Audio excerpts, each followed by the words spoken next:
जेठी बुहारी जेठी बुहारी रोटी पकाउन आऊ खान्छ मिठो मिठो पनि यहाँ सिक्न आऊ जहिले नै आउँदैन भने जहिले नै आउँदैन भने के भयो आमा यति रोटी पकाउने नि दुईजना चाहिन्छ र भने पकाउनु न अब पकाउन हात हालिसक्नु हुँदा पनि अनि कहिले कहिले सिकिराखेदेखि मैले नभए तिमीले पकाउनु हुँदैन ल खोइ ल्याउनु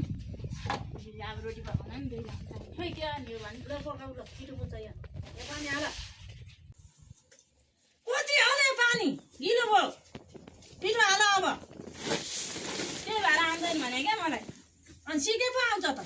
सिक्ने है अनि के आउनु ल हेर गिलो भयो नि हेर ढङ्ग होइन कति पिठो हाले धेरै हुँदैन यो कति गनगन गरेर कि त्यही भएर म पकाउँदिनँ भने खालि धेरै कहिले धेरै कहिले फाल्न पानी हालेर भयो त यो अनि पुल्छ नहाल भयो यतिको अलिक गोलो बनाएर हाल राम्रो बनाएर के गर्ने अब गोलो बनाएर हाल अलि राम्रो बनाऊ बरु खान्न थियो म त अनि यस्तो बनाउनु भन्दा त ल भयो ल हेर्नु भयो यतिको भयो गरेदेखि नआउने रहेछ त गर्नुपर्छ भनेर पर हुने जहिले पनि यतिको भयो त भइगयो नि ल